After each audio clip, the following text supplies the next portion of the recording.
a couple phrases used frequently. One is age of symptom onset, and then time till diagnosis. I was wondering if we could define those. And so what I mean by that is, like, if I were to look at my own personal journey, it took about 6 months from when I visited a neurologist to when I got my diagnosis, but I look back and I see a progression over a long time. And you could almost say to very early in my childhood, you could point to things that said, oh, that could be related. So how do we define that? I can say how we did define it. We took the first symptom onset as the symptoms that for the patients who visited our clinic that were the first symptoms that took them to a doctor. But indeed, I agree with you that when the patients look back, they probably have many more years of symptoms before that. So whether to use symptom onset or date of diagnosis as the best estimate of your disease duration, it depends on how close you are with the patient. Yeah.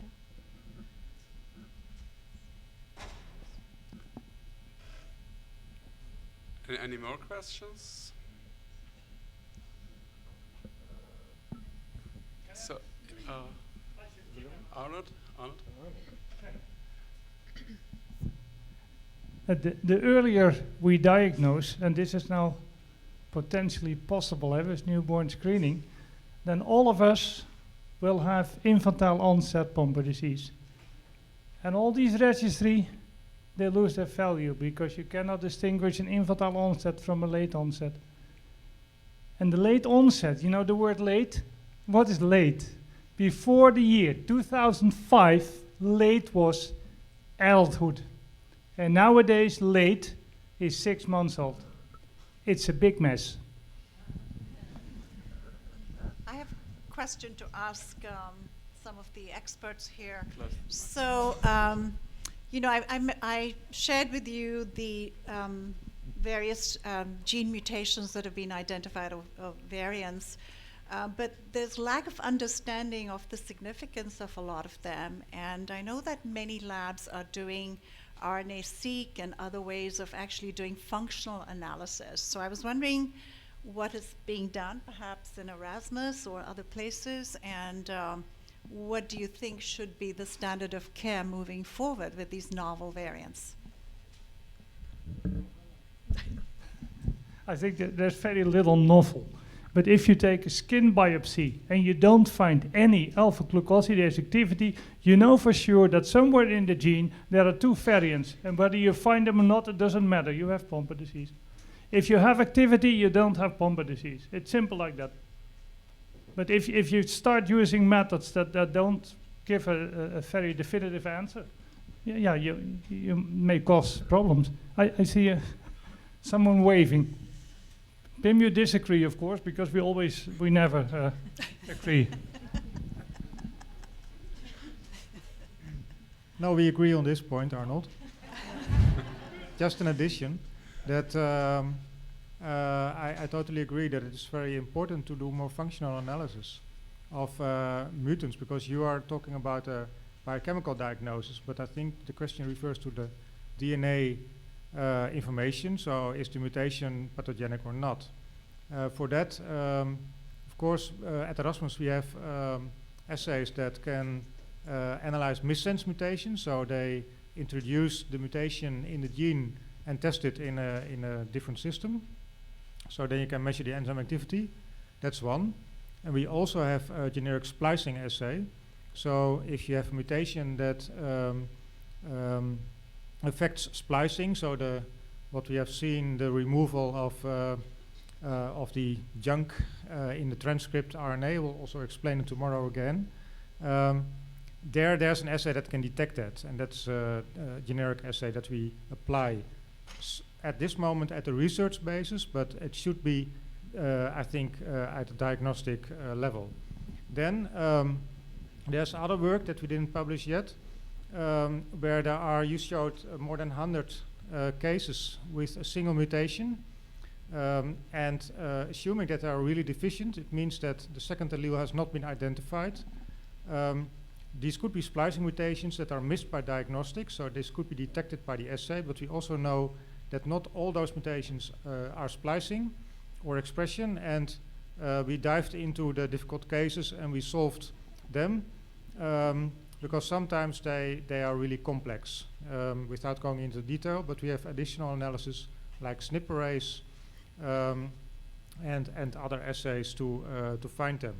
So so I think also DNA diagnostics can make another leap and should actually implement more assays in a standard and validated manner to investigate it.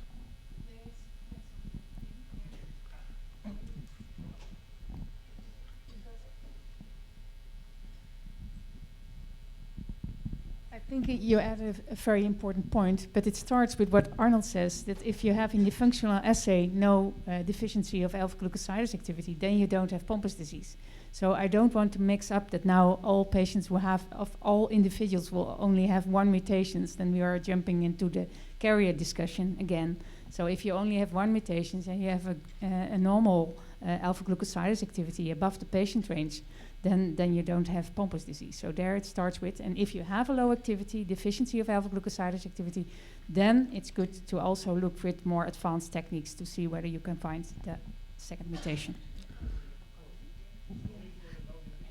Yeah, I think the overarching question that is now coming up is in the newborn screening setting, because it's not just a VUS and low enzyme activity, it's also sometimes you have a pseudodeficiency allele, a VUS and low enzyme activity, and you've got a baby sitting in front of you and you don't know whether it's affected or not, and that's where I think the role of functional studies will come into place, because we've got pseudodeficiency now, kind of confounding the issue. So I know at our site we've actually had to kick out one of the patients from the registry because he had low enzyme in blood, in skin, but only one mutation. And then, well, his family history didn't fit because it was autosomal dominant. And by doing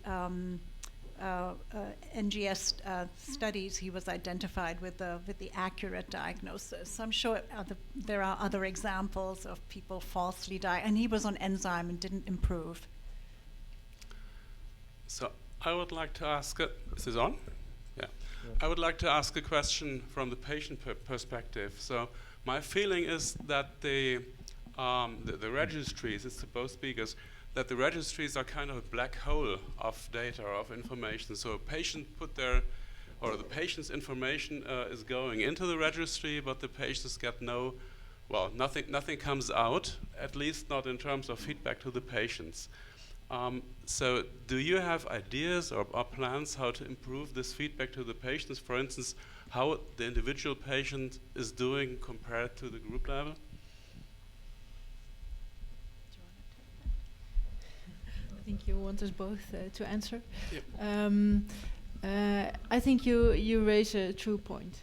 And I think that's something that we could really improve in the future, and what's also really important to address any future questions. And I think that we really need to get back around the table with representatives, with the patients, how we can address more of your questions, so that we can really see whether there are any new topics that arise from you as a patient that we can address, and how we can address them, and how we can get more patients involved, and how we can communicate better with each other, and combining all patient-reported outcomes together with all data from physical outcomes that all the physicians are collecting. So I think there's really room for improvement, and also what you say about transparency of getting the data back to the patients. So because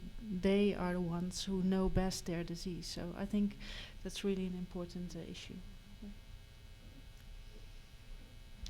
I've heard of various models in different countries, and I know Dr. Laforet, maybe do you want to tell us a little bit about your registry and other? No, I have the solution to your question, because in France, with our registry, which is academic, the patient can have access to his data, and you can push a button, and you can print all the clinical curve of FVC, of 6-minute walking test for each patient. You can print the results immediately, so it's not a problem at all. So lucky France. No, if you have an academic registry in every country, you can the physicians can give to the patient his data. Well, I don't give the question back to the patients here who are on the registry. So, do you receive those feedbacks from the registry you're in? I think if it's positive, it's okay, but we have no procedure that patients receive it. For example, in DM1 in France, in DM Scott, which is used in the clinical practice. So in the consultation, you enter the data, you use this data for the clinical report, so there will immediately a feedback to the patient. So it should be part of the clinical follow-up of the patient.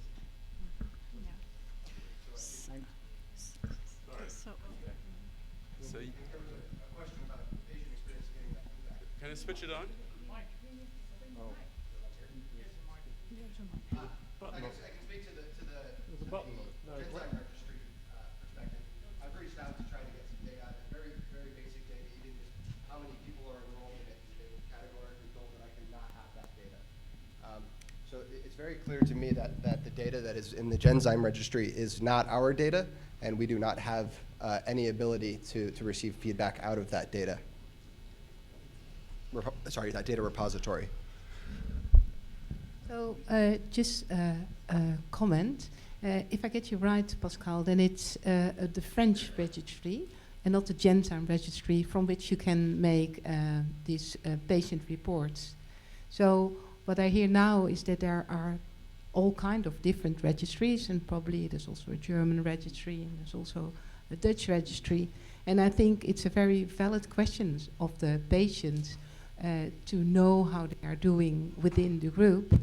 And maybe it's a good moment to combine all these efforts.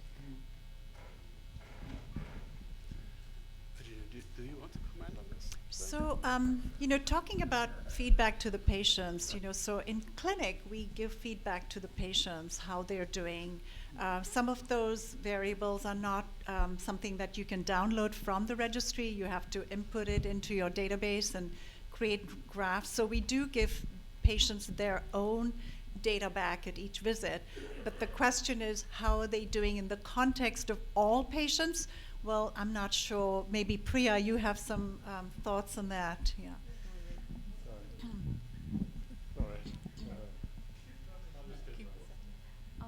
So I think registries do have some positives and some negatives, but I think on a general basis, being part of this registry, and I think many of us are part of the registry, we are meeting on a regular basis, and we have been able to answer some questions on a more general level, even like the IVS, like the data that you just presented here and getting the novel variants was part of a registry contribution. And so I think the life of a registry, with time, it starts to mature and you get more longitudinal data. And we have started getting some benefits in terms of treatment responses and looking at impact of certain genotypes, understanding the differences of genotypes in different parts of the world. So there are answers that can be had. I think maybe Genzyme can speak to this, but you can also get patient-level data out from the registry and share it. It's more a question of understanding how to do it, but I know that this is available through the registry. And yes, there are pitfalls, and there should be more patient participation, but I don't want our patients here to leave feeling that the data that they have put in is all going in a black hole. We are having publications out of it. We are able to understand sometimes the limitations of therapies from it, the natural history of the disease, etc. So of course there's scope for improvement, but I would be remiss, I'm the chair of the North America board, ANS is for the European board, and clearly we put in a lot of work there with the hope to improve understanding of the disease.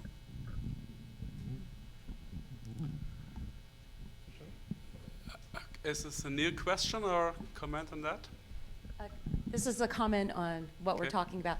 So with the Genzyme Registry, speaking to Dr. Komodos and Ryan, so as a patient, you have access by asking your physician or the coordinator at that site for any information that's been entered on your behalf.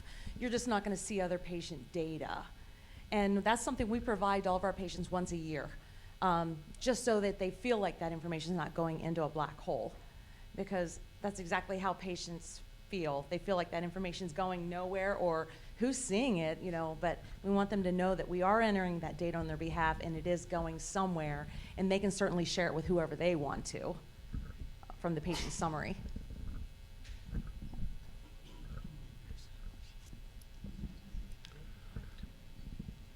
Okay, last comment or question. Hi, Sean from Detroit, Michigan again. I'm sure I'm not alone as a patient with the whole Pompe Registry. It's great seeing this data up on the screen. I was diagnosed a year and a half ago. I got the sheet for clinical trial, technically, what the Pompe Registry is. Signed the paper, this sounds cool. It's the last I heard of it, last I know of anything. Am I a number in there? I don't know. I don't, as a patient, how do I know my data is being even used? What's being collected, what's being submitted? I don't know. I can't be the only patient like that signed up for it, and that's the last you ever heard of it. So there's got to be some more engagement as a patient, because I'm glad to be helping the data and the research. I don't think that can be disputed, but am I that one of 1,300 people? I don't know. So. Is there a, well, do you want to answer that, Yeah, sure. Priya?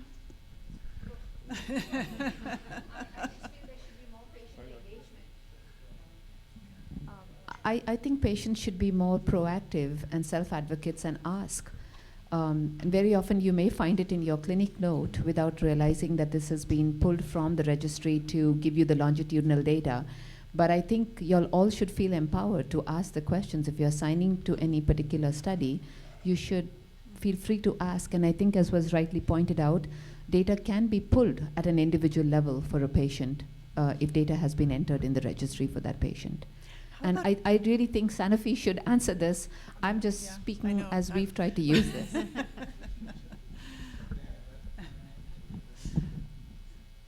Hi. Yeah. So I'm Ed Neal, and I'm a pediatrician and medical geneticist, and the head of global medical affairs for Sanofi Genzyme for rare neurological diseases, including Pompe disease. So in the Pompe disease registry, the way it was set up, the access to the patient's data is arranged to protect patient privacy. So your registry physician, the physician that you see who puts your data into the registry, can pull it back and show it to you. That physician can also request all the data from their site, and your local physician can look at that. The larger data analyses, such as to analyze all the DNA variants in the registry, or the diagnostic delays in the registry, are the results of registry data analyses that often take a year or so to do very carefully and publish. And the group that decides which analyses will be done with the registry data is not the company, but the International Board of Advisors. Again, the members of that board, some of them are here. And Virginia's presentation showed the sort of flower where, in addition to the International Board of Advisors, there are regional boards who can propose analyses that might be specifically helpful, in their region of the world. I heard Ryan's request for information about how many patients are in the registry and that sort of thing. That was in Virginia's presentation. We are a little bit aware of the issue that the original consent forms, which are there again to protect patient privacy, were set up just the way that I described. That is, your local doctor has access to all of the data that they put in, including yours, and they can share yours with you. But to protect other patients' privacy, you can't see anybody else's individual data. And the academic board of advisors controls the larger analyses. One thing that wasn't really, I guess, thought of from the beginning was having some kind of regular newsletter to feed back to patient groups about, well, how many patients are enrolled this year versus last year, and what analyses were done. I think that's something that we're kind of working on, but it wasn't originally included in the design of the registry. Ed, might I propose having patient representation on each of these different advisory boards? That's something that's been proposed before. I'm not the person leading that particular task force or discussion, so I'm going to defer. Maybe you can hear a little bit more from the International Registry board members if there's a decision made about that. Okay, so I thank you for your statement. I think there's still room for improvement of patient participation, and we've started a discussion right now, so we're on a good way, and everyone has to work on that. So I want to close. So we're quite late, so I want to close this session. Thank the speakers again. Thank you.